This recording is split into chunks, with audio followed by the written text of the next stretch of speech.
Ya, Assalamualaikum warahmatullahi wabarakatuh. Selamat siang saudara, senang sekali saya Hazir Akbar kembali menjumpai Anda di program Dialog Ruang Publik untuk edisi Rabu 12 Juni 2024. Semoga Anda selalu dalam keadaan sehat dan juga bahagia. Jadi memang Dialog Ruang Publik ini dihadirkan untuk Anda sebagai wadah untuk menginspirasi dan juga mengedukasi. Dan seperti kita ketahui saat ini, seluruh masyarakat di Indonesia dan terkhusus di Provinsi Jambi memiliki peran dan tanggung jawab yang sama dalam membentuk lingkungan yang bebas korupsi. Dan pada hari ini, sesuai dengan tema kita, yakni bagaimana peran serta masyarakat dalam membangun Provinsi Jambi bebas dari korupsi. Saya sudah kehadiran dua narasumber yang begitu luar biasa menyempatkan waktu untuk hadir pada hari ini. Dan saya akan sapa terlebih dahulu narasumber kita yang pertama, yakni Bapak Dr. Insinyur Wawan Wardiana MT, selaku Deputi Bidang Pendidikan dan Peran Serta Masyarakat KPK RI. Selamat siang, Bapak. Selamat siang. Sehat, Bapak? Alhamdulillah sehat. Alhamdulillah sehat. Saya senang sekali Bapak bisa berjumpa dan juga bisa ngobrol pada hari ini ya Pak ya.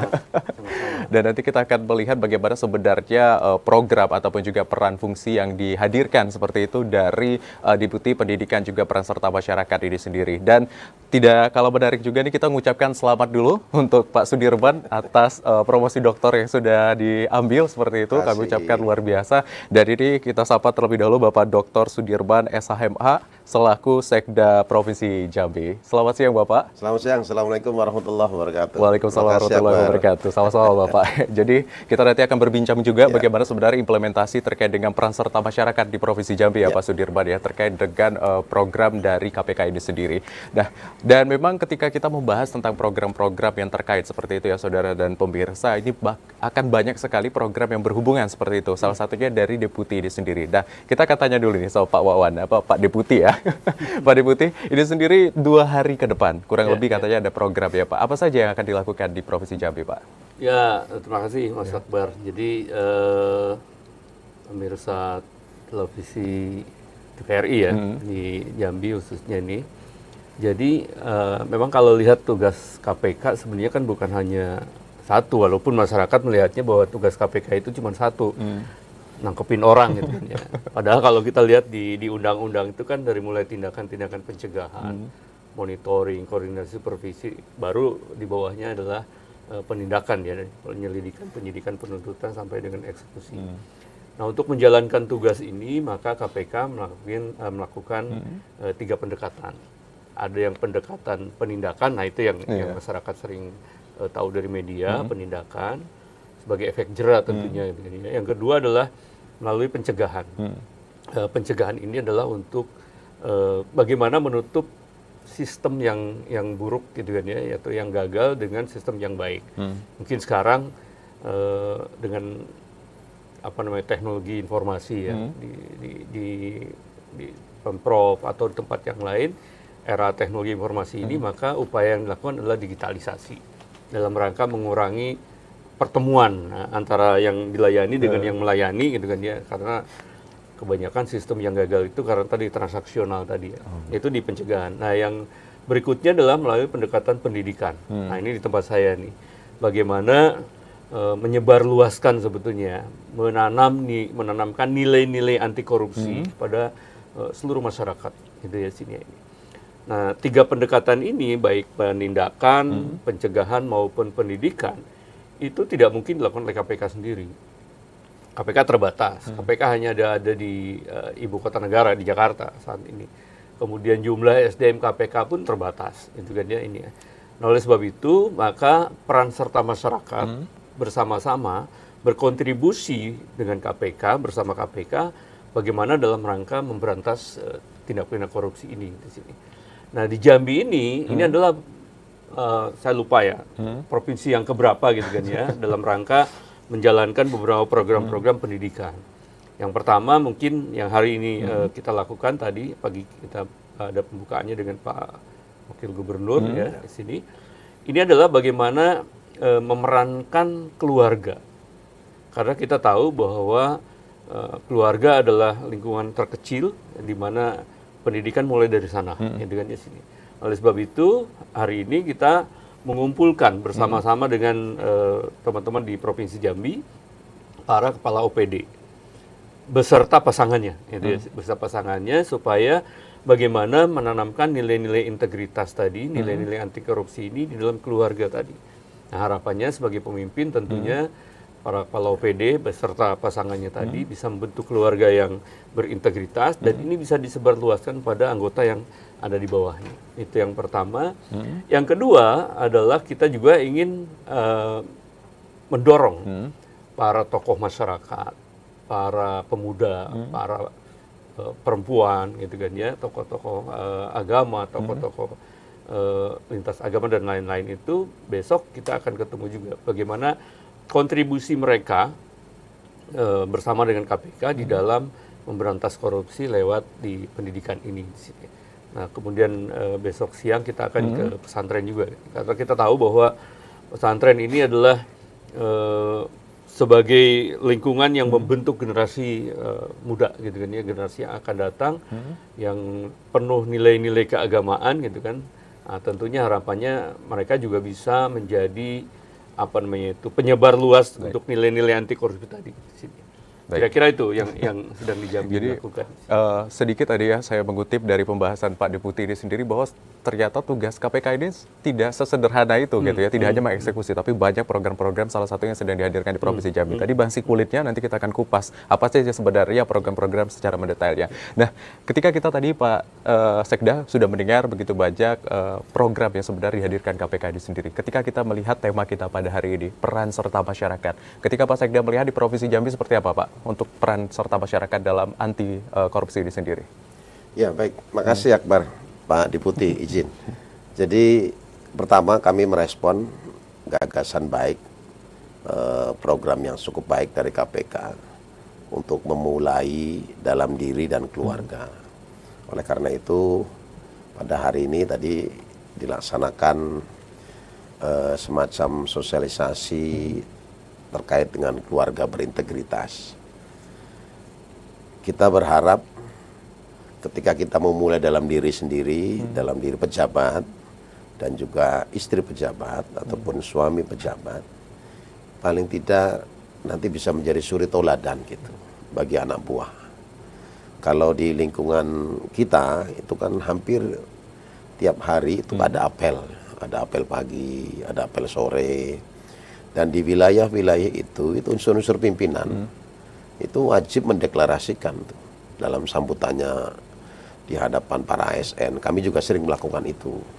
Mari kita sama-sama untuk berupaya mencegah, berupaya untuk tidak masuk ke wilayah pelanggaran hukum termasuk korupsi. Sampaikan dengan bawahan itu, sampaikan dengan staf itu, setiap apel pagi, kalaupun tidak tiap hari, paling tidak tiap minggu, tiap Senin ketika apel bersama, sampaikan bahwa paling tidak kita sebagai ASN itu untuk masuk saja susah.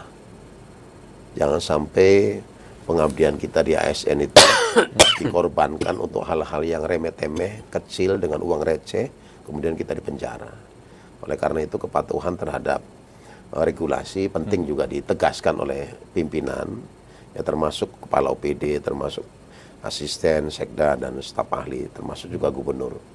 Jadi rambu-rambu awal harus dilakukan di tingkatan yang paling minimal sekali ya, di unsur pimpinan kita kemudian di lingkup keluarga itu juga penting karena kita orang tua ini suri toladan bagi istri dan anak kita.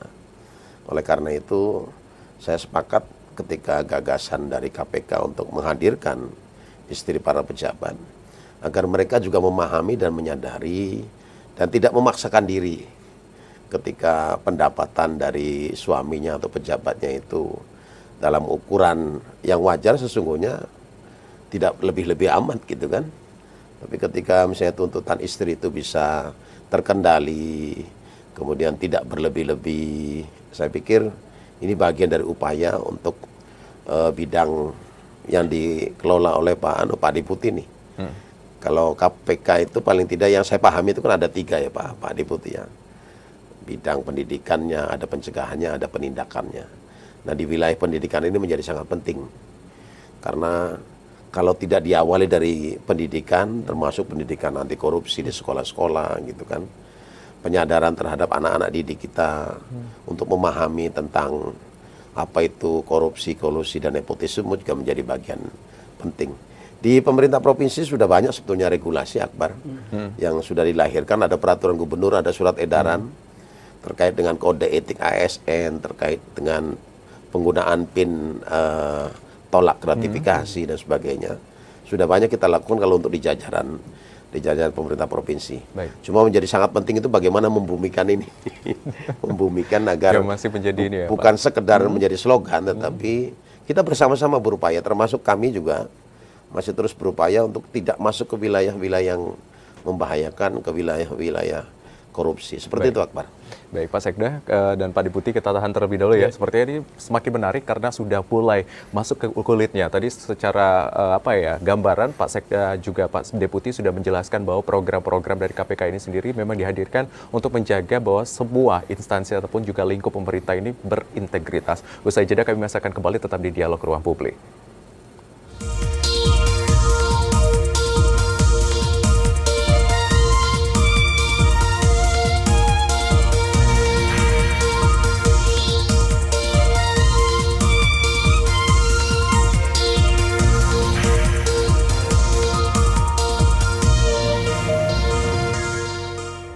Ya, terima kasih saudara Anda kembali menyaksikan Dialog Ruang Publik, dan tadi pembahasan kita masih terkait bagaimana peran serta masyarakat ini sendiri bersama-sama membangun wilayah ini sendiri bebas dari korupsi. Tadi kita sudah mendengarkan dari Pak Sekda, kemudian juga Pak Deputi terkait dengan program dari KPK itu sendiri. Nah, ketika kita membahas tadi program dan lain-lain ya Pak ya, tapi kita ingin mendengar dulu perspektif dari KPK Republik Indonesia yang diwakili oleh Pak Deputi ini sendiri. Bagaimana ketika melihat keseluruhan dan masyarakat di Provinsi Jambi ini sendiri tentang pemahaman anti korupsinya sendiri Pak? Saya belum melakukan survei. Belum melakukan survei. Tapi begini, jadi kalau kita melihat bagaimana korupsi di Indonesia ya, ini alat ukurnya kalau di Indonesia itu menggunakan IPAK, Indeks Perilaku Anti Korupsi. Jadi itu yang melakukan BPS ya terhadap masyarakat Indonesia ini. Ini perilaku ini belum masuk ke tindak pidana korupsi, tapi perilaku ini kalau dibiarkan saja mungkin nanti akan jadi tindak pidana korupsi berbasis hukum ya, ke hukum. Nah, kalau lihat dari IPAK, IPAK itu kan melihat bagaimana perilaku masyarakat Indonesia itu di keluarga, gitu kan ya, lalu di komunitas, lalu di ruangan publik, gitu kan sini ya, terkait dengan perilaku yang korup. Misalkan di rumah itu kalau pakai baju saudara nggak izin, wajar nggak gitu kan sini. Sekarang nih lagi rame PPDB. Kalau kita ngasih sesuatu kepada sekolah gitu kan ya, atau kepala sekolah atau siapapun juga supaya anak kita diterima, itu wajar nggak gitu kan ya? Kira-kira seperti itu. Nah, angkanya hasil survei itu dikumpulkan, kemudian dikuantifisir menjadi angkanya itu antara 0 sampai 5. Kalau mendekati angka 0 berarti masyarakat Indonesia itu permisif. Ya, masa bodoh lah gitu kan ya terhadap korupsi. Tapi kalau angkanya mendekati angka 5 itu sempurna. Masyarakat Indonesia itu anti korupsi. Nah, hasilnya yang dilihat dua, persepsi dan pengalaman. Persepsi itu pemahaman mereka terhadap anti korupsi seperti apa. Nilainya itu secara keseluruhan 3,92. 3,92 itu udah bagus, mendekati angka 4 gitu kan ya sini ya, dari 5 di situ. Artinya memperlihatkan bahwa masyarakat Indonesia itu sudah mulai pemahaman terhadap anti korupsi itu sudah banyak. Udah bagus gitu kan di sini ya ini. Walaupun dari segi pengalaman mungkin masih berhadapan dengan sistem tadi gitu kan ya ini. Dia tahu bahwa misalkan memberi sesuatu kepada petugas itu adalah gratifikasi gitu kan ya. Ujung-ujungnya korupsi, gitu kan si dia ini. Pengalamannya, ya ternyata petugasnya minta, gitu kan si dia ini. Saya tahu itu korupsi, pemahamannya bagus. Tapi pada di lapangan dia tetap harus ngasih gitu di sini. Karena mungkin tadi ingin dipercepat. Ini gampang aja lah, bikin KTP itu gratis. Tapi sebulan ya, karena antriannya begini. Aduh, saya butuhnya minggu depan. Ya kalau minggu depan ya tadi ya minta dipercepat gitu kan, layanan lebih baik, akhirnya bayar gitu kan sih. Nah, jadi secara keseluruhan masyarakat Indonesia, saya tidak melihat Jambinya, tapi secara keseluruhan masyarakat Indonesia itu ada di level 3,92. turun dari tahun yang lalu. Tahun yang lalu itu 2022 itu nilainya 3,93. Tahun ini turun, tahun 2023 maksud saya turun jadi 3,92. Gitu. Tapi secara keseluruhan bahwa masyarakat Indonesia itu sudah dari segi pemahaman itu sudah bagus, gitu kan ya. Artinya sudah mulai anti korupsi lah, gitu kan ya, dalam keseharian kita di sini ini. Tetapi sekali lagi harus ditunjang dengan pengalaman yang bagus. Artinya para pelayan publik dengan sistem dan lain itu harus bagus juga. Jadi masyarakat sudah ngeh bahwa itu korupsi, jangan juga nah itu tadi apa namanya itu dengan sistem yang buruk akhirnya mereka juga akhirnya masuk juga ke perilaku yang korup tadi. Baik, jadi ini menarik ya ketika survei atau IPAK ini sendiri melihat bahwa perspektif untuk masyarakat Indonesia sudah cukup baik, tapi memang ketika berhadapan dengan sebuah sistem atau birokrasi dan lain yang akan membentuk perilaku itu sendiri muncul seperti itu. Nah, kita ke Pak Sudirban, bagaimana sebenarnya ketika melihat tadi dari data yang disampaikan oleh Pak Deputi untuk membangun sistem di pemerintah Provinsi Jambi ini sendiri sebagai wilayah bebas korupsi, seperti apa peran dari Pemprov ini sendiri, Pak? Ya, baik. Pertama mungkin kita perlu menyampaikan bahwa Provinsi Jambi mesti harus belajar dengan pengalaman masa lalu ya Pak Deputi. Ya. Kita pejabat-pejabat kita juga sudah pernah berhubungan erat dengan KPK gitu kan. Oleh karena itu, oleh karena itu perlu ada perbaikan langkah-langkah ke depan. Beberapa langkah pencegahan sebetulnya sudah banyak juga dilakukan oleh KPK kerjasama dengan pemerintah. Tidak hanya Provinsi Jambi, seluruh provinsi, kabupaten, dan kota. Contoh misalnya, Akbar ini terkait dengan masalah perencanaan. Perencanaan anggaran ini serius nih. Dalam perencanaan anggaran, itu kita harus sudah membangun suatu sistem di perencanaan anggaran. Kemudian kita juga masuk ke wilayah tentang perizinan. Bagaimana izin itu dikelola. Kemudian adalah sistem OSS itu, kemudian memperkecil ruang untuk ketemu antara yang pemohon dengan yang memberikan izin. Kemudian di aset juga kita masuk. Di aset KPK dengan kita juga masuk untuk pembenahan aset. Ada sekitar 8 area perubahan yang disodorkan oleh KPK itu, dari mulai perencanaan, penganggaran, termasuk juga masalah aset, perizinan. Ada banyak yang kita sudah tempuh untuk melakukan perbaikan dari aspek sistem gitu. Dan itu ada penilaiannya oleh KPK bagaimana kita daerah mampu untuk bisa mengelola 8 area perubahan itu dengan baik. Ini bagian dari upaya yang dilakukan melalui mekanisme sistem atau aplikasi yang disodorkan oleh KPK. Ada banyak lagi yang justru sekarang lagi dikedepankan yang dibidangi oleh Pak Deputi ini. Jadi pendidikan menjadi sangat krusial gitu. Pendidikan dan peran serta masyarakat itu menjadi sangat krusial untuk tidak terjadinya korupsi. Karena harus sejak dari dini nih, harus sejak dari dini. Kalau kata Pak Deputi itu bagaimana memangkas agar yang bersangkutan itu tidak punya niatan lah dulu gitu ya Pak Deputi ya. Jangan punya niatan dulu untuk berperilaku korup gitu. Sehingga dari awal di samping memang tentunya pendidikan agama juga tidak bisa lepas. Kita harus mengedepankan itu juga. Karena peran-peran untuk menjadikan orang itu menjadi hitam putih kan orang tuanya. Orang tuanya harus punya komitmen kuat untuk menjadikan anak-anaknya itu memang ya orang-orang religius lah kepada agama. Ya baik. Kalau prinsip yang dikedepankan oleh KPK tuh jujur. Paling tidak ada 3 yang paling masuk. Ada jujur, ada transparansi, ada akuntabilitas itu bagian yang seringkali menjadi rujukan agar kita semua berada dalam koridor tidak melakukan tindak pidana korupsi seperti itu. Baik, ini menarik ya ketika memang tadi disampaikan oleh Pak Sekda ini sendiri bahwa memang balik lagi ke pernyataan Pak Deputi tadi bahwa ada istilahnya niat ini yang harus dikendalikan ya. Nah sebenarnya ketika kita membahas program, bagaimana pendekatan dari bidang Deputi ini sendiri Pak, secara untuk mengaktualisasi dan internalisasi nilai-nilai anti korupsi ini sendiri? Ya, KPK punya 9 nilai anti korupsi ya, yang ditubuh kembangkan, disosialisasikan.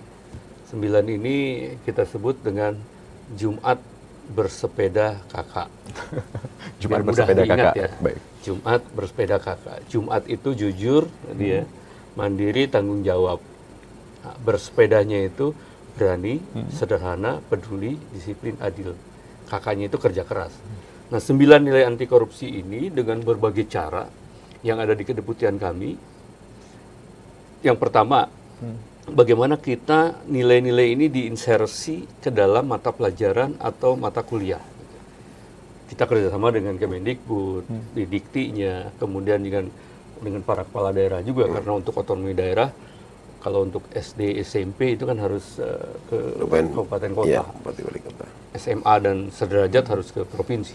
Jadi kita kerjasama, teman-teman di daerah itu sudah bikin namanya peraturan kepala daerah untuk implementasi pendidikan anti korupsi di pendidikan dasar dan menengah. Perguruan tinggi juga demikian gitu. Jadi secara formil kita bikin panduan pendidikan anti korupsi, kita sebarluaskan. Kemarin dengan teman-teman di Kemendagri juga kita kerjasama dengan Kemenak juga, bagaimana masuk nilai-nilai ini menjadi mata pelajaran atau mata kuliah tertentu. Bahkan di beberapa daerah itu menjadi mulok, muatan lokal. Jadi bukan hanya disisipkan di PPKN mungkin ya, tapi menjadi muatan lokal mungkin, atau mata pelajaran atau mata kuliah pilihan itu. Yang kedua adalah bagaimana menyosialisasikan nilai-nilai anti korupsi tadi di berbagai cara, gitu kan ya. Mungkin sekarang kita dengar ada roadshow bis KPK. Tahun yang lalu kita ke Sumatera ya, ke Jambi sempat, Jambi dan lain-lain. Tahun ini kita di Jawa, dari mulai Jawa Timur, Jawa Tengah, Jawa Barat sampai ke Banten gitu kan, beberapa kabupaten kota. Ini juga dalam rangka menyosialisasikan nilai-nilai anti korupsi di situ. Di samping itu juga kita punya untuk anak muda terutama, ini ada kita punya AKFES. AKFES, Anti Corruption Film Festival. Jadi kita mengajak para pemuda, terutama para sinias-sinias muda ini yang biasa bikin film dan lain-lain, itu membuat film-film anti korupsi, gitu kan ya, film-film anti korupsi yang ya film pendek lah, 10 sampai 15 menit gitu kan, dengan tema-tema tertentu. Kalau tahun ini mungkin temanya money politik gitu kan, anti money politik gitu kan. Mereka akan bikin film anti korupsi, kemudian itu difestivalkan, dikurasi dan lain-lain gitu di sini. Semata-mata itu adalah bagaimana kita mengajak masyarakat, semua apa namanya itu, Lapisan. dari mulai pemuda, kemudian para tokoh masyarakat, siapapun juga, mari kita sama-sama memberantas korupsi dengan cara sesuai kapasitas masing-masing. Kalau di Pemprov ya sesuai dengan tugas dan fungsinya, sebagai kepala OPD, sebagai sekda, sebagai gubernur, mari kita jalankan tugas sesuai dengan tusinya yang berintegritas tadi, akuntabel, transparan. Sebagai masyarakat apa ya? Silakan punya kompetensi apa, punya kapasitas apa, silakan untuk berkontribusi di sini. Ada beberapa masyarakat misalnya, terutama pemuda ya. Besok kita ketemu dengan pemuda. Anda mau berperan serta di mana di situ? Wah, saya kalau pendidikan saya males Pak, bukan gitu kan ya. Di pencegahan udahlah itu sama Pemprov aja. Saya mau di penindakan. Boleh silakan. Tapi kalau di penindakan jangan asal lapor, gitu kan di sini. Ini kan semangat pemuda, kemudian melaporkan, tapi jangan asal lapor. Maka kita bimtek juga di situ supaya laporan yang baik, laporan yang benar itu seperti apa. Kita jelaskan pada mereka gitu. Dan kita dorong supaya mereka tidak asal lapor. Karena takutnya kalau asal lapor berbalik menjadi pencemaran nama baik, gitu kan sini. Kira-kira seperti itu. Baik, berarti memang istilahnya pendekatan-pendekatan yang lebih anak muda ya, seperti itu ya Pak, disesuaikan dengan audiensinya. Gitu. Sehingga memang ini menyenangkan seperti itu. Jadi tidak ada lagi istilahnya ketakutan ketika mendengar, oh ini KPK anti korupsi seperti apa gitu ya. Ini KPK yang full senyum. Full senyum. Baik. Pak Sudirman, ketika tadi melingkar program-program, apakah di Provinsi Jambi juga ada pendekatan-pendekatan program untuk anak muda yang ada di Provinsi Jambi, Pak Sudirman? Kalau dari sisi kita lebih pada upaya untuk lingkup internal Pemprov ya, lingkup internal Pemprov. Tapi nanti wilayah-wilayah pengembangannya seperti yang disampaikan oleh Pak Diputi, ketika ini menjadi kurikulum lokal atau muatan lokal, itu Pemda bisa masuk ke sana. Pemda masuk di sekolah-sekolah, baik di, kalau Pemda provinsi tadi di level SMA, SMK, atau madrasah aliyah kerjasama dengan Kementerian Agama, termasuk Bupati Wali Kota di SD, SMP atau madrasah, ibtidaiyah, kemudian sanawiyah. Itu. Ini memang harus wilayah yang harus dijangkau. Saya sebetulnya menganggap penting wilayah ini, areal ini. Karena di anak-anak didik kita itu sudah banyak hal-hal yang prinsip yang mestinya dia ketahui tapi tidak diketahui gitu. Contoh sederhana saja, banyak sekarang yang tidak tahu pahlawan nasionalnya. Apalagi cerita tentang korupsi. Oleh karena itu terus masuk ke wilayah-wilayah pembenahan di pendidikan melalui muatan lokal dalam kurikulum baik di tingkat SD, SMP, SMA maupun yang sederajat gitu. Baik, berarti memang ya, istilahnya udah mulai ada pendekatan-pendekatan khusus ya Pak ya. Jadi memang jangan sampai nih anak-anak di luar sana Pak Sekda ya, ini jadi bingung, nggak tahu lagi nih anti korupsi itu seperti apa, elemen-elemennya bagaimana dan lain-lain seperti itu. Nah, tadi menarik nih Pak, ketika memang kita membahas tentang pendekatan secara dini dan lain-lain. Nah, tadi kalau di untuk istilahnya remaja kemudian juga dewasa sudah ada pendekatan-pendekatan khusus. Nah, untuk anak-anak usia dini nih nanti kita akan bahas lebih lanjut ya Pak. Tapi tahan dulu ya Pak Deputi dan juga Pak Sekda, ini menarik ya ketika kita membahas tentang pendekatan yang lebih istilahnya anak-anak kemudian juga pendekatan dengan usia-usia tertentu. Usai jeda kami masih akan kembali tetap di Dialog Ruang Publik.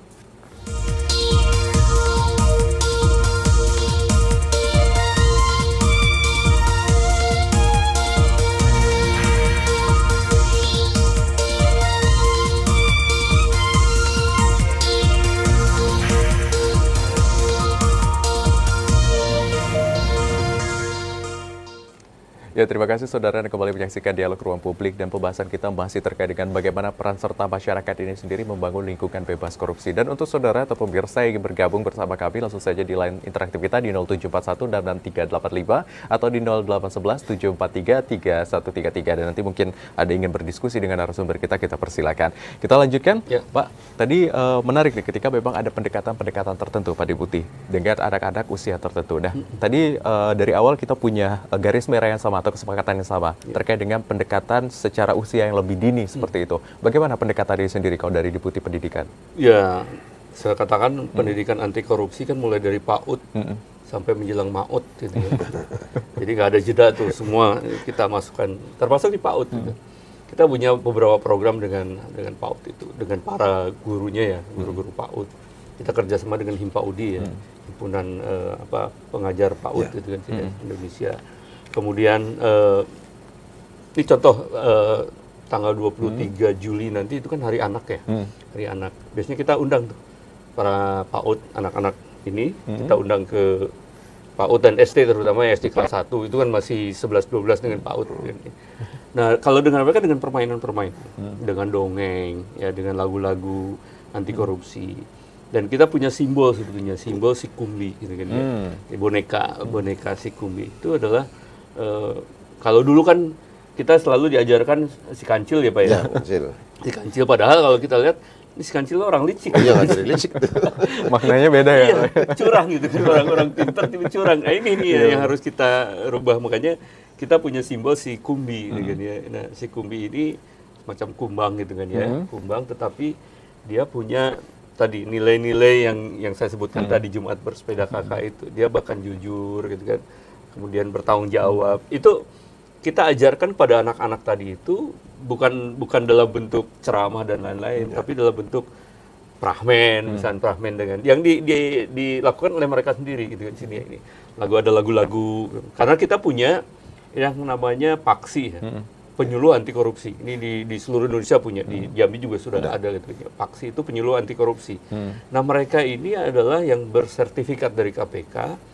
Dan mereka tidak harus ceramah. Kalau mereka orang seni yang bikin lagu, bikin puisi, tadi bikin film pendek dan lain-lain, monggo silakan. Nah, salah satunya adalah ada beberapa yang bikin lagu-lagu untuk anak-anak PAUD. Gitu. Pak Deputi, kita tahan dulu ya Pak Deputi dan Pak Sekda. Sepertinya ada telepon, kita akan angkat terlebih dahulu. Halo, selamat siang. Selamat siang, Azed Akbar. Baik, dengan Pak Yudi di Teladai. Ya, terima kasih. Baik, Pak Yudi di Teladai ini penelpon setia kita Pak Deputi.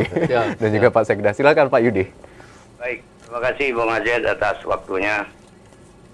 Pertama, halo. Ya, silakan Pak Yudi. Saya sapa dulu yang terhormat Bapak Deputi Pencegahan Korupsi KPK, Pak Dr. Wawan yang saya hormati, dan yang terhormat Bapak Dr. Firman SMH, Sekda Provinsi Jambi, dan selamat Pak atas. Terima kasih Pak Yudi. Satu Jambi tahu benar semua ya. Selamat bagi Provinsi Jambi ya, disertasinya. Jadi kalau kita melihat judul pada yang hari ini sangat menarik, kalau bercerita masalah peran masyarakat ormas itu sudah jelas diatur. Undang-undang ormas itu diatur tentang ya artinya ikut serta mengawasi pembangunan baik daerah maupun pusat. Dan kalau di Undang-Undang Nomor 14 Tahun 2008 tentang keterbukaan informasi publik, jelas masyarakat juga ikut serta mengawasi pembangunan itu sendiri. Nah, apa namanya tadi sebenarnya sudah banyak dibahas tentang masalah korupsi. Halo, Pak Yudi? Baik, sepertinya terputus telepon dari Pak Yudi. Kita tidak mendengar suara Pak Yudi di studio. Mungkin nanti boleh dilanjutkan lagi ya Pak Yudi untuk menghubungi kami. Dan kita lanjutkan diskusi kita. Pak Yudi ditelannya sepertinya dalam gangguan jaringan atau dan lainnya. Baik, Pak Diputi, tadi boleh dilanjutkan sedikit Pak Diputi. Ini menarik ketika tadi ada pendekatan dan ada paksi juga salah satunya. Ya, salah satunya tadi paksi itu adalah penyuluh anti korupsi yang memang membantu kami di daerah-daerah terutama ya, dengan kompetensi dan kapasitas mereka masing-masing. Jadi kami tidak mewajibkan mereka harus ceramah dan lain-lain, enggak. Ada orang yang senang, apalagi sekarang ya, bikin konten-konten yang kreatif ya di medsos dan lain-lain, yang berbau nilai-nilai anti korupsi tadi, dengan cuplikan-cuplikan yang apa namanya itu yang pendek dan lain-lain, itu mudah langsung diserap oleh para viewernya lah, kira-kira seperti itu.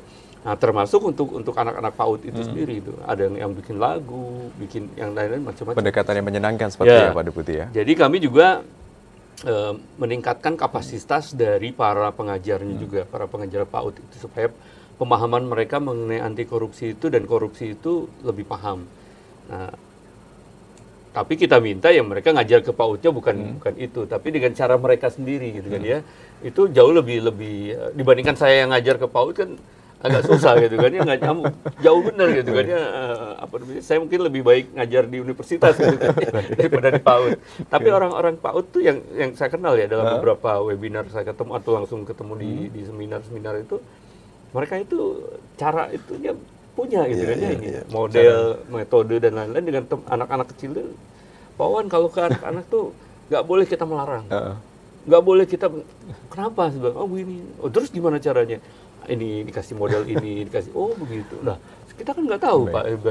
Selama ini kalau kita kan nahi mungkar tadi ya Pak ya, kayak langsung gitu. Melarang seperti itu ya Pak. Jadi, tapi pendekatan mereka kan beda. Nah, yang kami tingkatkan adalah pemahaman mereka mengenai korupsi dan anti korupsinya, pasal-pasal dan lain-lain kita ceritakan gini ini, kemudian perilaku yang terutama itu perilaku sebetulnya. Kalau untuk anak-anak usia dini itu, termasuk pendidikan dasar dan menengah itu adalah perilaku, bagaimana karakter-karakter yang karakter yang bagus, karakter-karakter yang saya sebutkan tadi ya, itu bagaimana ditumbuh kembangkan dalam kehidupan mereka sehari-hari. Dan yang paling penting adalah mereka harus melihat keseharian mereka yang di hadapan mereka itu jauh lebih bagus daripada ada yang diomongkan gitu di sini. Karena kita inginnya Pak, namanya guru itu kan yang digugu dan ditiru di sini. Jangan sampai anak-anak diberi pengetahuan karakter, nilai-nilai anti korupsi gitu kan ya, tapi dalam keseharian dia melihat gurunya, kepala sekolahnya, perilakunya. Contoh nyatanya dalam kehidupan sehari berbanding terbalik. Jadi pengennya jadi teladan mereka. Baik, Pak Deputi. Nah, kita ke Pak Sekda ini. Pak Sekda, tadi sudah didengarkan juga bagaimana sebenarnya konsep dari pendekatan-pendekatan ini. Karena balik lagi Provinsi Jambi ini culture-nya, kebudayaannya berbeda. Bagaimana kalau misalnya terkait dengan peran serta masyarakat ini dilihat dari pendekatan kebudayaannya sendiri, Pak? Ya, betul. Jadi kalau kita kilas balik ke tahapan yang menjadi domainnya KPK, ada pendidikan, ada pencegahan, ada penindakan. Kita harus lebih banyak mewarnai ke dunia pendidikan. Ya, nggak lepas juga betul dunia pendidikan itu berkorelasi juga dengan budaya, karena budaya kan berkorelasi dengan norma, ada perilaku gitu, yang diakui dan dianut sebagai suatu kebenaran. Ya. Oleh karena itu kita juga harus bisa masuk nih ke wilayah pendidikan anti korupsi, ke budaya mereka gitu. Ya digali supaya ada inovasi-inovasi sehingga pendidikan itu misalnya ya dalam bentuk bacaan. Bentuk-bentuk bacaan yang misalnya personnya tuh melambangkan orang Jambi, ada Kulup, ada apa tuh? Supi. Supi. Iya. Kan ada panggilan si Kulup sama Supi, si yang laki-laki sama yang perempuan itu.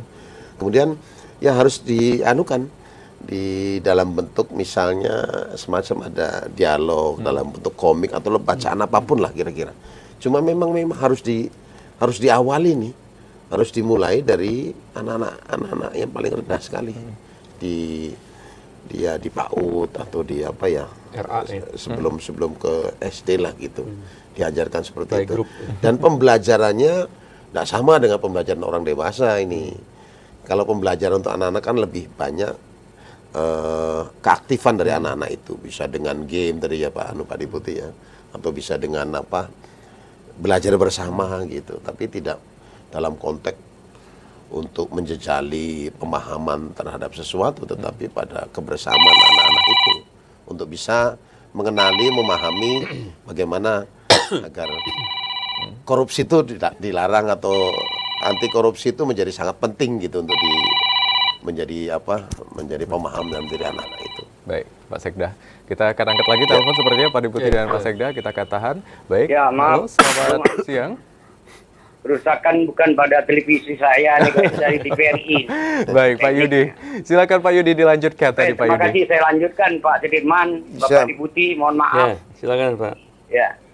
Ini mohon diperbaiki lagi telepon TVRI interaktif nih. Jadi baik Bapak narasumber yang saya hormati, tadi sudah banyak dijelaskan tentang korupsi, mungkin saya sudah tidak kebagian lagi nih. Tapi saya harus memberikan informasi yang terupdate ya, yang terbaru. Ya kita lihat tadi dibahas masalah pendidikan untuk korupsi ini, kita lihat PPDB ini. PPDB penambahan murid baru ini kan ini uji cobanya ini. Pertanyaan masih adakah orang-orang tua itu sogok ya anaknya itu di PPDB. Nah kalau dia menyogok anaknya untuk masuk menjadi murid baru, ini kan berarti orang tua itu kan menghancurkan anaknya itu sendiri. Nah ini persoalannya. KPK pun telah mewarning ini persoalan ini. Ya kita lihat aja nanti. Saya ikuti terus ini. Ini kan meracuni anak kalau orang tuanya menyogok. Iya kan? Nah, yang kedua kembali ke ASN Pak Sudirman. Ya. ASN ini kan pelaksanaan untuk masyarakat, program-program pemerintah kan sudah harus OSS semua. Online single decision itu. Yang ini jelas tujuannya untuk mencegah tatap muka. Ya kan? Main-main di belakang. Nah, pertanyaan provinsi ini sudah betul dah OSS-nya? Atau masih ada main belakang? Ini pertanyaan mohon dijawab. Lantas ASN ini sebenarnya dia tidak korupsi tapi waktu Pak Sudirman. Nah ini mohon bagaimana caranya kalau dia 7.04 itu. Masuk jam 7 balik jam 4. Kosong di tengahnya. Waktu yang itu korupsi kalau dia tidak bisa korupsi. Nah ini yang terjadi yang saya lihat, saya dengar, saya rasakan. Nah terakhir ASN ini Pak Sudirman dia tidak ngomong. Dia bilang apabila diperintahkan oleh atasannya, dia bilang saya kan dalam artinya tidak digaji oleh atasan saya. Bapak tidak menggaji saya, negara yang menggaji saya. Sebenarnya kalau ASN itu benar, negara itu lebih besar penghargaannya. Memberikan gaji pada dia, bukan atasan langsung, bukan PT dia. Nah ini persepsi seperti ini harus diluruskan Pak Sudirman. Dia tidak ngomong ASN itu, tapi dalam hati merutuk. Saya tidak digaji atasan langsung, memang betul. Tapi negara menggaji dia. Ini tolong diluruskan Pak. Nah terakhir, jelaslah kalau korupsi ini kan kalau ketahuan pasti ditangkap lah. Undang-undangnya sudah jelas. Nah tapi tolong Pak Sudirman, sebaliknya KPK tidak hanya untuk korupsi saja, tapi Pak Sudirman harus memberikan apa yang prestasi, reward yang diberikan kepada ASN yang berprestasi. Harus seimbang dong. Saya demikian, mudah-mudahan harusnya Pak Gubernur yang hadir di sini. Tapi kok dia mencret. Urusan dia lah, saya rasa demikian. Terima kasih, mohon maaf. Wabillahi taufik walhidayah. Wassalamualaikum warahmatullahi wabarakatuh. Waalaikumsalam warahmatullahi wabarakatuh. Terima kasih banyak Pak Yudi di Teladan, begitu menarik ya. Memang Pak Yudi ini penelpon setia kita, jadi selaku pengamat juga dari penonton kita. Jadi memang ada beberapa poin tadi Pak Sudirman yang disampaikan. Mungkin ada yang ingin direspon Pak Sudirman? Ya, ini bagian dari koreksi yang harus kita kita introspeksi dari jajaran pemerintah. Karena memang tidak seluruhnya ASN juga baik. Sebetulnya masuk ASN itu susah. Tapi seringkali kita ingatkan jangan sia-siakan ketika perjuangan masuk ASN, kemudian hanya karena sesuatu hal sehingga tidak optimal dalam bekerja. Memang kita temui seperti itu, tapi kita juga masih meyakini masih cukup banyak juga ASN yang punya ya kredibilitas, punya profesionalitas, kemudian mampu bekerja dengan baik. Oleh karena itu memang pembinaan masih harus terus kita lakukan kepada ASN itu. Apa yang disampaikan Pak Yudi tidaklah keliru kalau hal-hal itu kan masih sering terjadi. Contoh tadi 704 tadi kan. Ini bagian dari titik lemah sebenarnya dari suatu sistem juga. Ketika 704 mestinya harus dibangun di tengahnya nih. Jangan 704 nih. Yang di tengahnya harus ada kewajiban juga. Ada untuk mereka setor atau kembali melakukan ya katakanlah digital online untuk absensinya gitu. Misalnya jam 9 harus sudah lagi. Jadi bisa saja dalam satu hari 4 kali. Tapi sekarang kan hanya 2 kali nih. Datang dan juga pulang. Di tengah memang kosong nih. Otoritasnya sebetulnya kan ada pada pimpinan di OPD, pimpinan OPD masing-masing ya. Cuma ya kadang-kadang tidak terlalu terkontrol dengan baik gitu ya. Tidak terlalu terkontrol dengan baik sehingga ini juga menjadi celah gitu. Saya pikir bisa pembenahannya seperti itu. Misalnya ada kewajiban, kita mulailah di tengahnya harus ada kewajiban lagi untuk gitu. Absensi dengan menggunakan si abon gitu kan. Sehingga tidak langsung dari 7 sampai 4 gitu kan, kosong betul gitu. Ini ketika kita temui ASN yang model seperti itu, kalau misalnya ada pelanggarannya jelas akan ada penindakan pasti ya. Kemudian kalau ASN kita yang berprestasi juga sebetulnya ada rewardnya. Cuma memang tidak seluruhnya terpublis gitu ya. Misalnya kita juga hampir tiap tahun kan ada penilaian ASN teladan gitu ya, ASN teladan. Bahkan kita memilahnya dengan kualifikasi ASN teladan yang dari guru, ASN teladan yang dari tenaga medis, ASN yang teladan dari teknis gitu. Ini tiga-tiganya kita masuk kompetensi. Kemudian ada juga yang misalnya para penyuluh-penyuluh di lapangan juga kita berikan itu penghargaan. Itu memang kita lakukannya setiap tahun sekali ya, pemberian penghargaan kepada mereka. Cuma memang ya tidak terekspos gitu kan.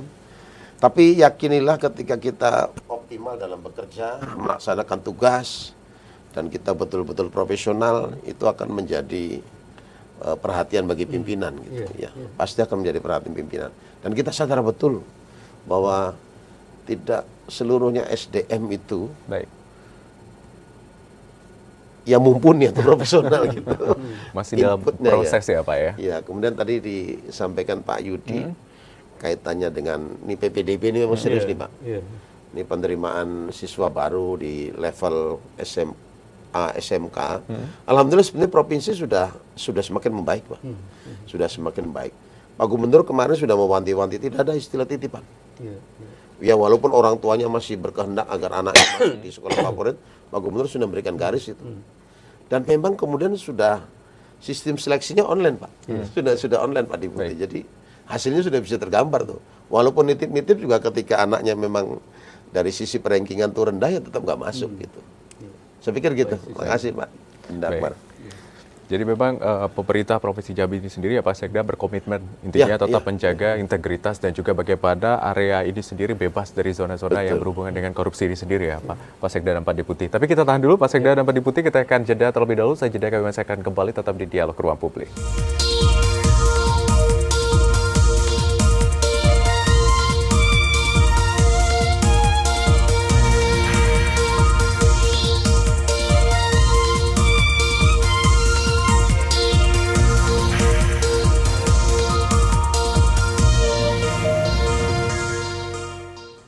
Ya, terima kasih saudara Anda kembali menyaksikan Dialog Ruang Publik, dan tidak terasa pembahasan kita saat ini sudah berada di segmen terakhir. Ternyata memang tadi sesuai di off record kita ya Pak ya, ternyata ini tidak cukup 1 jam ya Pak ya, harus lebih dari 1 jam. Dan kita akan mendengarkan statement closing atau juga penyampaian yang akan disampaikan oleh Pak Deputi dan juga nanti Pak Sekda. Boleh, mohon izin Pak Deputi silakan. Baik, jadi KPK dalam melaksanakan tugasnya tadi itu melakukan 3 pendekatan, baik di penindakan, pencegahan maupun di pendidikan.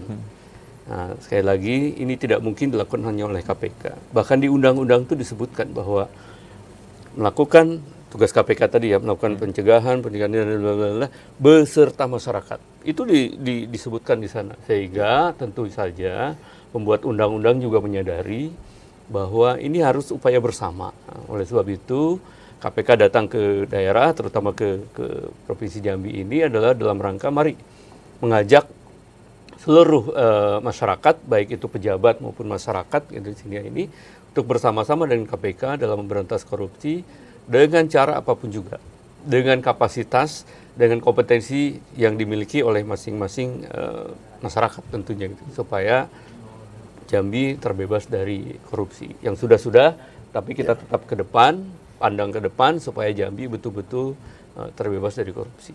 Baik, terima kasih banyak Pak Deputi. Pak Sekda, mohon izin silakan Pak Sekda. Ya, jadi kalau kita bicara korupsi tidak bisa lepas dari peran serta masyarakatnya. Tapi yang jelas atas nama pemerintah provinsi kami mengapresiasi dan mendukung upaya dan langkah yang dilakukan oleh KPK teramat khusus di bidang pendidikan dan peran serta, termasuk juga bidang pencegahan, karena memang menjadi sangat krusial juga wilayah-wilayah itu harus ditekankan di depan. Kalau efek jera di penindakan tidak begitu efektif, maka upaya untuk di bidang pendidikan anti korupsi menjadi sangat urgent, sangat penting.